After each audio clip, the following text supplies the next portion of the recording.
The phone rang at 3:47 p.m. on a Tuesday afternoon.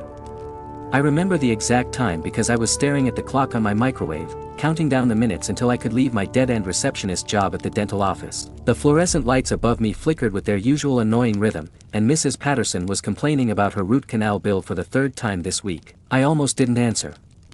Mom's contact photo filled my cracked phone screen, a picture from last Christmas where she was forcing a smile while I stood beside her, clearly drunk, my mascara smudged and my hair a mess.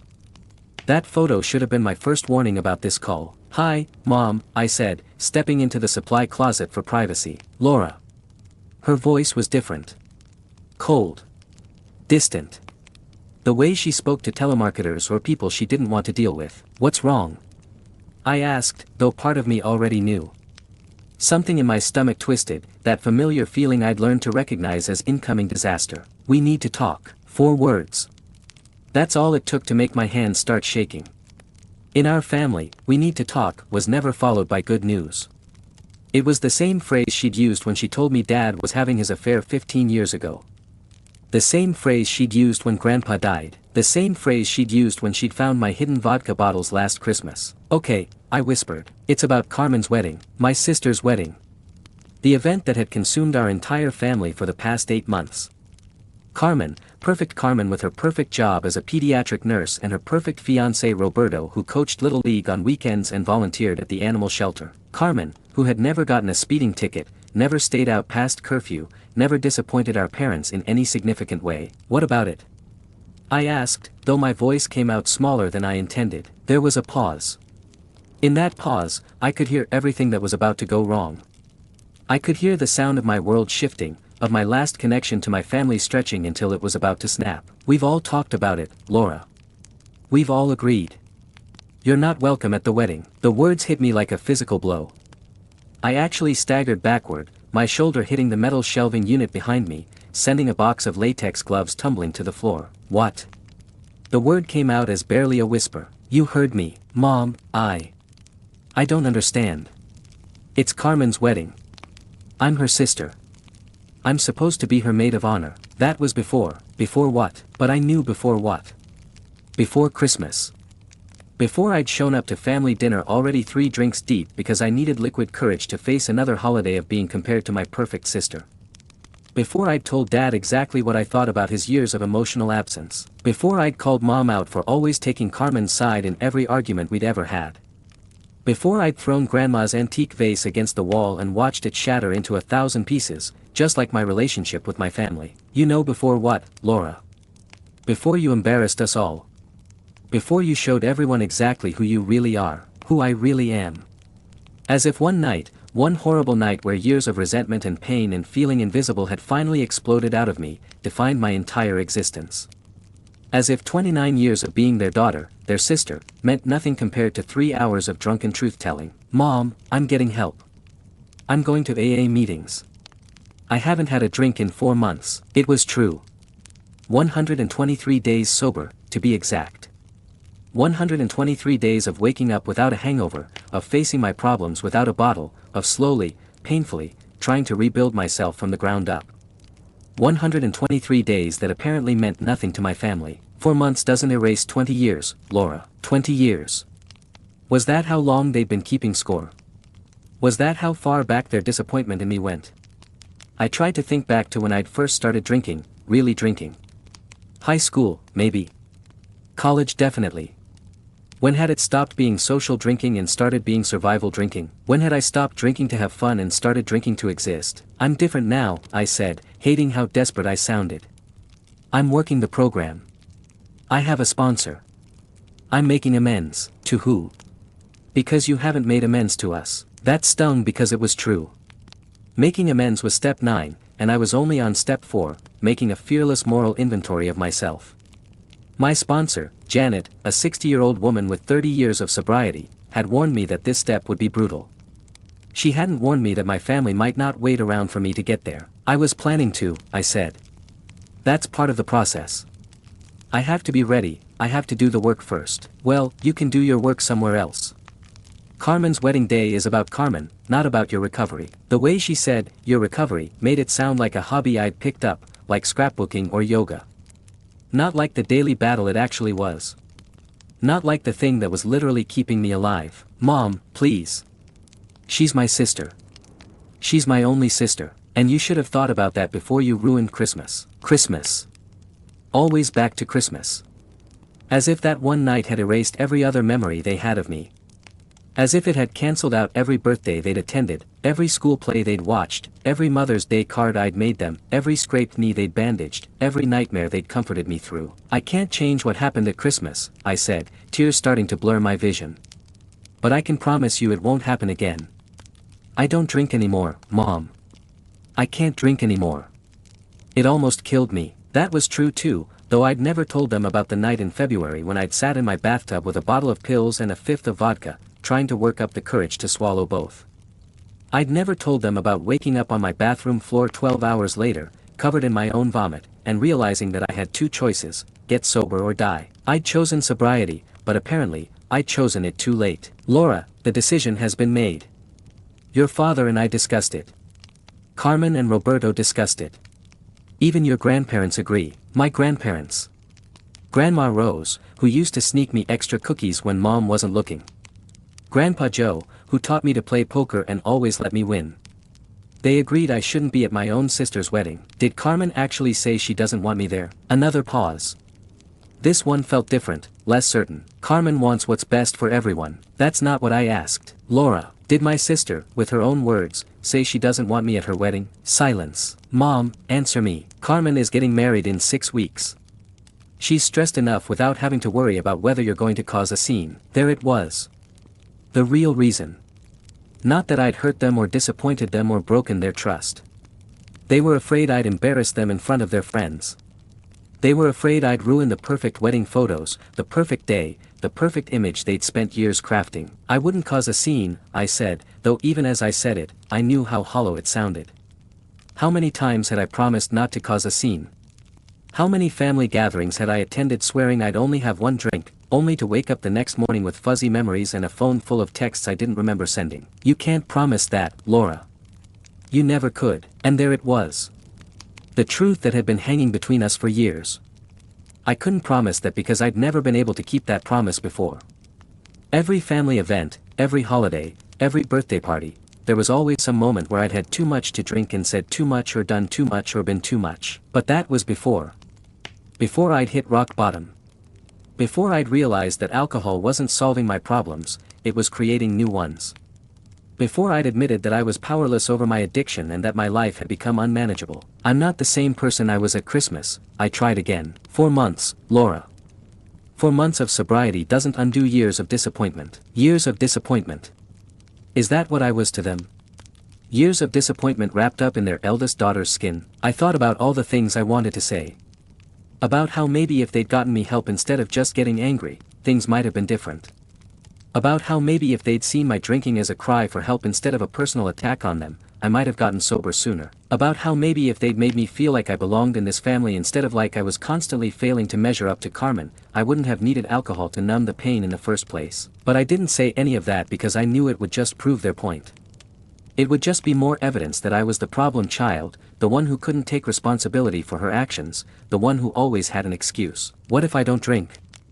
I asked instead.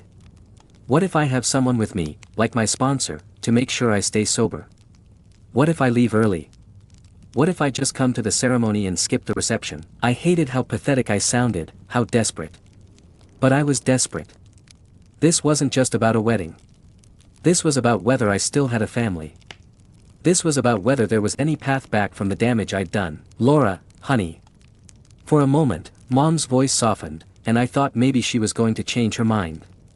Maybe she was going to remember that I was her daughter too, that I deserved forgiveness, that people could change. But then her voice hardened again. The answer is no. I'm sorry, but the answer is no. The supply closet suddenly felt too small, too airless. I couldn't breathe. I couldn't think. All I could hear was the sound of my own heartbeat and the fluorescent light buzzing overhead and Mrs. Patterson still complaining about her root canal in the waiting room. Mom, I whispered, please don't do this. It's already done, Laura. We've made up our minds. But I'm your daughter. You're also an alcoholic who destroyed our Christmas and has been disappointing us for years. The words hit me like a slap. Not because they weren't true, they were true, mostly, but because of how easily she said them. How matter-of-fact she sounded. As if she'd been thinking these things for years and was relieved to finally say them out loud. "So that's it?" I asked. "One bad night and I'm out of the family." "It wasn't one bad night, Laura, and you know it. It was one bad night too many." She was right about that too. Christmas hadn't been an isolated incident. It had been the culmination of years of smaller incidents, smaller disappointments, smaller ways I'd let them down. But it was also the night that had finally forced me to get sober, to get help, to start changing my life. Apparently, that didn't matter. "Does Carmen know you're calling me?" I asked. "Carmen asked me to call you." Another blow. Not only did my family not want me at the wedding, but they delegated the job of uninviting me to our mother. Carmen couldn't even tell me herself. "I want to talk to her." "That's not a good idea right now. She's very upset about all of this." "She's upset. I'm the one being banned from my own sister's wedding." "And whose fault is that, Laura?" "Mine. It was my fault. Everything was always my fault. The drinking, the fighting, the drama, the disappointment, all of it traced back to me. I was the common denominator in every family crisis, every ruined holiday, every tense dinner. But I was trying to change. Didn't that count for anything?" "I need you to understand something," Mom continued. "This isn't about punishing you. This is about protecting Carmen's special day. She's only going to get married once, and she deserves to have that day be perfect." Perfect. There was that word again. The word that had defined my sister's entire life and had been conspicuously absent from mine. Carmen was perfect, and I was not, and apparently, that meant there wasn't room for both of us at her wedding. "What about my relationship with Carmen?" I asked. "What about us being sisters?" "That's between you and Carmen to figure out after the wedding." After the wedding. As if missing this one day wouldn't permanently damage our relationship. As if I could just sit at home while my only sister got married and then somehow find a way back into her life afterward. If you're feeling this story, please hit that like button, subscribe for more raw family drama stories, and share this with someone who needs to hear it, because sometimes the most painful stories are the ones we need to tell. Now back to Laura's devastating call. "Mom, I love Carmen. I love all of you. I know I've screwed up, I know I've hurt people, but I'm trying to do better. I'm going to therapy, I'm working the steps, I'm trying to make things right. I know you are, sweetheart. And I'm proud of you for that. But pride doesn't erase the past. Good intentions don't undo the damage." "Sweetheart." She called me sweetheart, but she was still banning me from my sister's wedding. The contradiction was almost funny. If anything about this situation could be considered funny. "So what am I supposed to do?" I asked. "Just sit at home on my sister's wedding day? Just pretend like I don't have a family?" "You're supposed to continue working on yourself. You're supposed to prove that this time is different. And maybe, someday, when you've shown us that you've really changed, we can start to rebuild." Someday. Maybe someday. Not today, not at the wedding, not when it mattered. Someday, when I'd jumped through enough hoops and proven myself worthy of their forgiveness. "How long?" I asked. "How long do I have to prove myself?" "I don't know, Laura. As long as it takes. As long as it takes." Which could be months, or years, or never. Which meant I was in family purgatory, suspended between forgiveness and permanent exile, with no clear path forward and no guarantee that anything I did would ever be enough. This is killing me, Mom. Do you understand that? This is literally killing me. Don't be dramatic, Laura, don't be dramatic. Even my pain, even my desperation, was too much for them.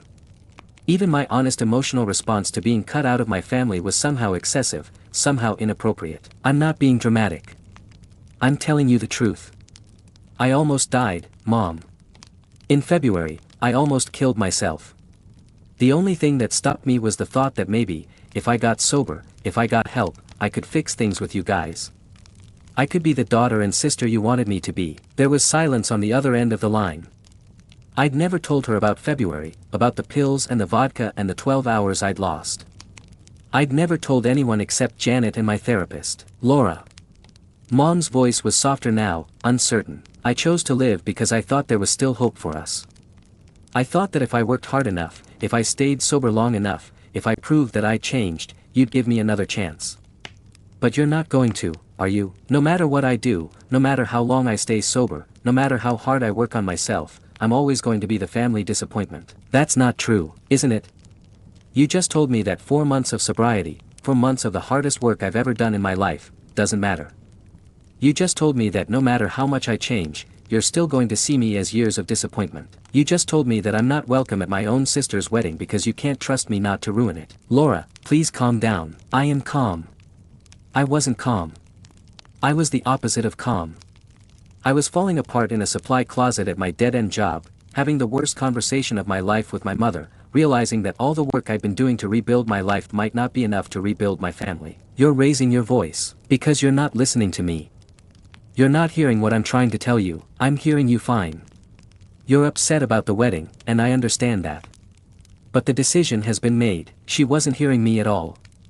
She was hearing what she expected to hear, her alcoholic daughter having a tantrum because she wasn't getting her way.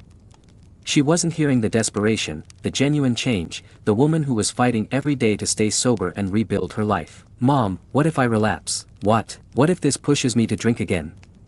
What if being cut out of my family, being told that I'm not welcome at my sister's wedding, what if that's too much for me to handle sober? It was a low blow, I knew that. I was essentially threatening to drink if she didn't change her mind. But I was also genuinely scared. The pain I was feeling right now was the kind of pain I used to drink to escape.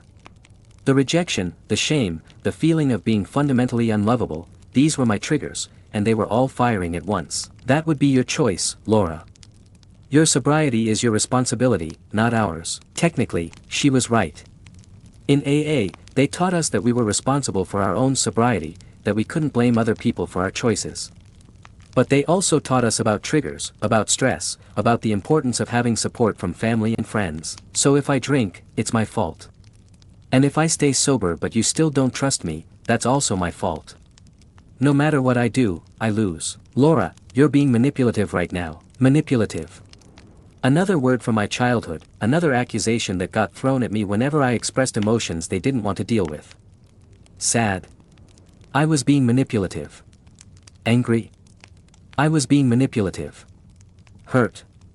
I was being manipulative. Maybe I was being manipulative. Maybe threatening to relapse was a manipulation tactic. But it was also an honest expression of my fear, of how fragile my sobriety still felt, of how much I needed my family's support to stay on track. I'm being honest, I said. I'm telling you how I feel and what I'm afraid of. If that's manipulative, then I guess I don't know how to communicate anymore. You're trying to make us feel guilty for protecting Carmen's wedding. I'm trying to make you understand that I'm still your daughter. I'm trying to make you see that cutting me out of the family isn't going to help anyone. You cut yourself out, Laura. Years ago. We're just finally accepting it. That was the most painful thing she'd said yet. Not because it was cruel, but because there was truth in it. I had cut myself out, in a way. Every time I'd chosen drinking over family dinners, every time I'd shown up drunk to important events, every time I'd said hurtful things or caused scenes or made everything about me and my problems, I had been cutting myself out. But I'd also been drowning. I'd been using alcohol to cope with feelings I didn't know how to handle, problems I didn't know how to solve, pain I didn't know how to process. And instead of throwing me a life preserver, my family had watched me sink and then blamed me for getting wet. I was sick, Mom. I am sick. Alcoholism is a disease. I know that, Laura. But being sick doesn't give you the right to hurt other people. I never said it did. I'm not making excuses. I'm trying to explain that I'm getting better, that I'm not the same person I was. 4 months, Laura. 4 months is nothing in the grand scheme of things. 4 months was everything to me. 4 months was 123 days of choosing sobriety over oblivion. 4 months was hundreds of AA meetings, dozens of therapy sessions, countless conversations with my sponsor. 4 months was learning to feel my feelings instead of drinking them away, learning to take responsibility for my actions, learning to live with the guilt and shame and regret without numbing it with alcohol. 4 months was the difference between life and death for me. But to my family, it was nothing. How long would be enough? I asked. A year? 2 years? 5 years? How long do I have to be sober before you'll consider forgiving me? I don't know, Laura. I honestly don't know. At least she was being honest. At least she wasn't giving me false hope or empty platitudes about time healing all wounds.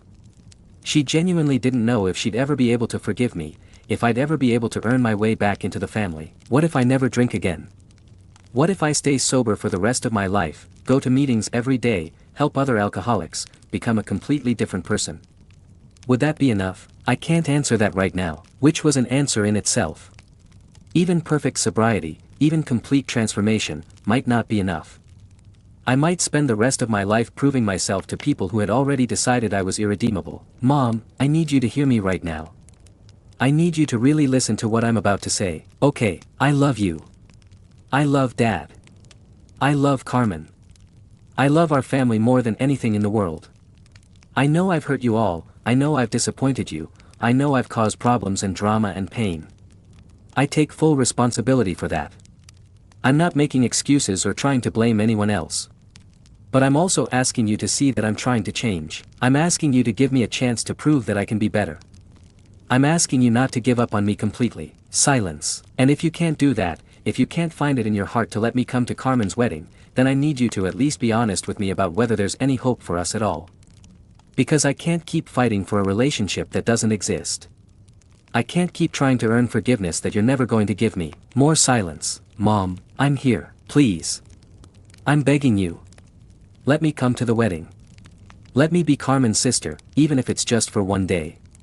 Let me prove to you that I've changed. The silence stretched on so long that I thought she might have hung up. When she finally spoke, her voice was tired, resigned. Laura, I'm sorry. I really am. But the answer is still no, and just like that, it was over. 29 years of being their daughter, reduced to a simple no. 29 years of family dinners and birthday parties and Christmas mornings and bedtime stories and scraped knees and hurt feelings and inside jokes and shared memories. All of it cancelled out by my alcoholism and their inability to forgive me for it. I need to go, I said, because I couldn't stay on the phone any longer without completely falling apart. Laura, wait. But I couldn't wait. I couldn't listen to any more reasons why I wasn't good enough, why my sobriety wasn't enough, why my love for my family wasn't enough. I hung up the phone and slid down the wall of the supply closet until I was sitting on the floor, surrounded by boxes of dental floss and fluoride rinse, crying harder than I had since the day I decided to get sober. Through the thin walls, I could hear Mrs. Patterson still complaining about her bill, could hear the dental hygienist making small talk with another patient, could hear the normal sounds of a normal day in the life of normal people who hadn't just been banned from their sister's wedding. I stayed in that supply closet for 20 minutes, crying until I had no tears left, trying to figure out what came next. Do I call Carmen directly? Do I show up at the wedding anyway? Do I write a letter? Do I just accept that I've lost my family and try to build a new life without them? Eventually, I pulled myself together enough to go back to my desk and finish my workday. I answered phones and scheduled appointments and filed insurance claims, all while feeling like I was underwater, like I was watching someone else live my life. When I got home to my small apartment that night, I found the wedding invitation still magnet to my refrigerator. Cream-colored cardstock with elegant gold lettering, Carmen Rodriguez and Roberto Martinez request the honor of your presence. My name was written in Carmen's careful handwriting at the top, a handwriting I'd watched develop from kindergarten through college. I took the invitation down and held it in my hands, this beautiful thing that had once represented hope and celebration and family unity. Now it just felt like a lie, like a cruel joke, like a reminder of everything I'd lost and everything I'd never get back. But I didn't throw it away. Instead, I put it in the drawer with all my other important papers, my lease, my car title, my AA coins. Because even though I wasn't welcome at the wedding, even though my family had given up on me, that invitation was still proof that once upon a time, I had been somebody's sister. Once upon a time, I had belonged somewhere. And maybe, if I kept working on myself, if I stayed sober, if I never gave up hope, someday I might belong somewhere again, even if it wasn't with them. I stared at that invitation for what felt like hours, turning it over and over in my hands until the edges became soft and worn. The elegant script seemed to mock me. Carmen Rodriguez and Roberto Martinez request the honor of your presence. Honor. What a joke. There was no honor in any of this. My phone buzzed. A text from my sponsor Janet. How was your day? Remember, one day at a time, one day at a time. The AA motto that had gotten me through 123 days of sobriety. But how do you take it one day at a time when your entire future has just been ripped away from you? How do you focus on today when tomorrow stretches out endlessly without your family in it? I started typing back, family banned me from my sister's wedding. Want to drink so badly I can barely breathe. But I deleted it before sending. Janet had her own life, her own problems. She'd already spent countless hours talking me through my worst moments, and I couldn't keep leaning on her every time things got hard. Instead, I texted back, "Day was tough. But I'm sober." It was true, technically. I was sober. But I was also sitting on my kitchen floor, clutching a wedding invitation I'd never be able to use, wondering if my family would even notice if I disappeared entirely. The bottle of wine in my cupboard called to me. I'd bought it months ago, before I'd gotten sober, and somehow I'd never thrown it away. It had been sitting there like a test, like a constant reminder of what I was fighting against. Most days, I could ignore it. Some days, I even forgot it was there. Tonight was not one of those days. I could practically taste it, that first sip that would wash away the pain, that second sip that would numb the rejection, that third sip that would make me stop caring about weddings and families and all the ways I'd failed at being a daughter and sister. But I also knew where that first sip would lead. It would lead to the second bottle, and the third, and eventually to me waking up on my bathroom floor again, covered in my own vomit, wondering if this time I should just not bother getting up. My phone rang. Carmen's name lit up the screen. For a moment, I just stared at it. Part of me wanted to let it go to voicemail, to avoid another conversation that would only hurt more. But part of me, the bigger part, desperately needed to hear my sister's voice, even if she was calling to confirm what Mom had already told me. "Carmen, Laura." Her voice was thick, like she'd been crying. "Mom told me she called you." "Yeah, she told me about the wedding. About how I'm not welcome." Silence. "Carmen, please tell me this isn't what you want. Please tell me Mom made this decision without asking you." More silence. Then, quietly, "I don't know what I want anymore, Laura." Those 8 words hit me harder than anything Mom had said. Because they meant that Carmen was conflicted, that part of her wanted me there, that this wasn't a unanimous family decision after all. "Talk to me," I said. "Please. Just talk to me. I'm scared, Laura." "Of what?" "Of you. Of what might happen if you come. Of what might happen if you don't." I closed my eyes, feeling the weight of that fear. My own sister was afraid of me. Not angry, not disappointed, afraid. "Carmen, I haven't had a drink in 4 months. I'm going to AA meetings every day. I'm seeing a therapist twice a week. I'm not the same person I was at Christmas." "But what if you are? What if you show up and you're fine for the ceremony, but then at the reception someone offers you champagne for a toast and you think, just one sip, and then what? Then you ruin the most important day of my life, just like you've ruined every other important day." The words hung between us like a physical barrier. Every other important day. My high school graduation, where I'd shown up hungover and fallen asleep during the ceremony. Her college graduation, where I'd gotten into a fight with Dad about paying for my own education while she got a free ride. Mom's 50th birthday, where I'd made a scene about always being the family screw-up. Christmas after Christmas, holiday after holiday, family gathering after family gathering, all of them tainted by my drinking, my drama, my inability to just be normal for one goddamn day. "I know," I whispered. "I know I've ruined things. But Carmen, I swear to you, I won't drink at your wedding. I won't drink anywhere, ever again." "You've said that before." She was right. I had said it before. I'd promised to quit drinking more times than I could count. New Year's resolutions, post-hangover declarations, tearful apologies after family disasters, I'd made the promise and broken it so many times that the words had lost all meaning. "This time is different," I said, knowing how hollow it sounded. "How? How is this time different from all the other times?" "Because this time I almost died. Because this time I hit rock bottom so hard that I finally realized I had 2 choices, get sober or die. Because this time I'm not just promising to quit drinking, I'm actually doing the work to understand why I drank in the first place." "What do you mean?" I took a deep breath. I'd never told Carmen about therapy, about the things I was learning about myself, about the childhood wounds that had festered until I'd needed alcohol to numb them. I'm learning that I didn't just drink because I liked alcohol. I drank because I was in pain. Because I felt invisible in this family. Because no matter what I did, I could never measure up to you. Because I felt like a disappointment from the day I was born, and alcohol was the only thing that made that feeling go away. "Laura, I'm not blaming you. I'm not blaming anyone. I'm just trying to explain that my drinking wasn't just about alcohol. It was about feeling like I didn't belong anywhere, like I wasn't good enough for anything, like I was fundamentally broken. And now I'm learning to deal with those feelings without drinking. I'm learning to cope with pain and disappointment and rejection without numbing it." "But what if the feelings are too much? What if something happens at the wedding that triggers you?" It was a valid fear. Weddings were emotional events under the best circumstances, and this wouldn't be the best circumstances. I'd be surrounded by family members who didn't trust me, watching my perfect sister marry her perfect husband, constantly aware that everyone was watching me, waiting for me to mess up. Then I'll leave, I said. If I feel triggered, if I want to drink, if I'm struggling at all, I'll just leave.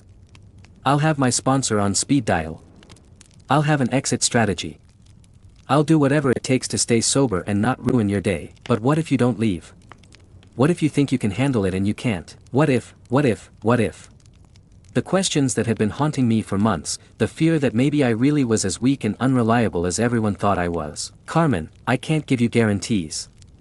I wish I could promise you that nothing will ever go wrong again, that I'll never disappoint you again, that I'll never cause another problem for this family. But I can't promise that, because I'm human and humans mess up sometimes. Exactly. And I can't risk you messing up on my wedding day. So what are you saying? That I can never be part of the family again unless I can guarantee perfect behavior for the rest of my life? I'm saying that some things are too important to risk. Too important to risk. My presence at my own sister's wedding was too much of a risk to take. The possibility that I might embarrass her outweighed the certainty that excluding me would break my heart. Carmen, what if I told you that not being invited to your wedding might make me drink again? What if I told you that feeling completely rejected by my family might be too much for me to handle sober? I'd say that proves exactly why you shouldn't be there. If you're that fragile in your sobriety, if you're that close to drinking again, then you're not ready to be around other people. She had a point. If I was truly solid in my recovery, if I was truly committed to sobriety, then external circumstances shouldn't threaten that. The fact that I was even considering drinking over this situation proved that I was still emotionally unstable, still dependent on my family's approval for my self-worth. But I was also human. And humans needed connection, needed family, needed to feel like they belonged somewhere. Taking away that connection and then blaming me for struggling without it felt cruel and circular. So this is it then? I asked. This is how our relationship ends. You get married without me, and then what? We just never speak again. It doesn't have to end. After the wedding, after things settle down, maybe we can work on rebuilding. Rebuilding what? If you can't trust me at your wedding, why would you trust me anywhere else? If you think I'm too much of a risk for one day, why wouldn't I be too much of a risk forever? Carmen was quiet for a long time. When she finally spoke, her voice was small and sad. I don't know, Laura. I honestly don't know how to have a relationship with you anymore. I don't know how to be your sister when I'm always waiting for the next disaster, always bracing for the next disappointment. So you're giving up on me. I'm protecting myself. And there it was. The real truth. This wasn't about my sobriety or my reliability or my potential to cause problems. This was about Carmen finally admitting that loving me had become too exhausting, too painful, too risky. She was choosing self-preservation over sisterhood, and I couldn't even blame her for it. I understand, I said, and meant it. I understand why you need to protect yourself. I understand why you can't trust me. I understand why my presence feels like too much of a risk. Laura, but I need you to understand something too. I love you more than anything in the world. You're my baby sister, and I would do anything to protect you, even if that means staying away from your wedding. If my absence is what you need to feel safe and happy on your wedding day, then that's what I'll give you. I heard her start crying on the other end of the line. But I also need you to know that this is killing me. Not being able to see you get married, not being able to be there for the most important day of your life, not being able to stand beside you as your maid of honor like we always planned, it's destroying me. And if I drink again, if I relapse, if I fall apart completely, it won't be because I'm weak or selfish or trying to punish you. It'll be because losing my family hurts more than I know how to bear. Please don't drink, Carmen whispered. Please don't let this make you drink. I'm going to try not to. I'm going to fight as hard as I can to stay sober. But I need you to know that you're asking me to do it without the one thing that made getting sober worth it in the first place, the hope that I could fix things with you guys. We both cried then, separated by miles and misunderstandings and years of accumulated damage. We cried for the relationship we used to have, for the sisters we used to be, for the future we'd probably never get to share. I love you, Carmen said finally. I love you too. I'm sorry too. And then she hung up, leaving me alone with my grief and my sobriety and the terrible knowledge that love sometimes isn't enough to overcome the damage we do to each other. I sat on my kitchen floor until midnight, holding that wedding invitation, thinking about all the ways this story could end. I could drink, and prove to my family that they were right to exclude me. I could stay sober out of spite, and spend the rest of my life resenting them for giving up on me. I could try to show up at the wedding anyway, and risk causing the exact kind of scene they were afraid of. Or I could do something else entirely. At 12:01 a.m., I picked up my phone and called Janet. "Laura? It's the middle of the night. Are you okay?" "No," I said. "I'm not okay. My family doesn't want me at my sister's wedding. I want to drink so badly I can taste it. And I need help. I'll be right over." 30 minutes later, Janet was sitting on my couch, making tea and letting me cry until I had no tears left. "What do I do?" I asked her. "How do I get through this?" "The same way you get through everything else. One day at a time. One choice at a time. One breath at a time." "But how do I live without my family?" "You build a new family. You find people who see your worth, who believe in your recovery, who love you for who you are now, not who you used to be." "What if I'm not strong enough?" "Then you lean on the people who are strong enough until you get there yourself." And so that's what I did. Instead of drinking, instead of wallowing, instead of giving up, I leaned into my recovery community. I went to extra meetings. I called my sponsor every day. I threw myself into therapy with a desperation I'd never felt before. 6 weeks later, on Carmen's wedding day, I didn't sit at home drowning my sorrows. Instead, I went to an AA meeting where 50 people who barely knew me celebrated my 6 months of sobriety like it was the greatest achievement in human history. I shared my story, all of it, including the wedding invitation I'd never get to use, and people cried with me and hugged me and told me they were proud of me. That night, I went home to my small apartment and wrote a letter to Carmen. I told her I hoped her wedding day was everything she'd dreamed of. I told her I was proud of the woman she'd become. I told her I would always love her, even if we could never be sisters again. And then I did something I'd never done before in my entire life. I chose my own healing over my family's approval. I chose my sobriety over their forgiveness. I chose to build a life worth living, even if they would never be part of it. It was the hardest thing I'd ever done. It was also the most important, because for the first time in my life, I realized that my worth didn't depend on their acceptance. My value as a human being didn't hinge on their forgiveness. My right to exist, to recover, to rebuild didn't require their permission. I was enough, exactly as I was. Broken and healing, imperfect and growing, excluded and surviving. I was enough. And that realization, more than any wedding invitation, more than any family reunion, more than any apology or forgiveness, set me free. The bottle of wine still sat in my cupboard, unopened and forgotten. Because I had finally found something stronger than alcohol to numb the pain. I had found myself. The end. This story shows that sometimes the greatest victories come not from being accepted by others, but from learning to accept ourselves. Laura's journey reminds us that recovery isn't just about sobriety, it's about finding the strength to build a meaningful life, even when the people we love most can't see our worth. What did you think of Laura's choice at the end? Share your thoughts in the comments below, and don't forget to like and subscribe for more powerful stories about family, forgiveness, and finding your own path forward. Reintenter Claude Puede Cometer Errors. Por favor, verifique las respuestas.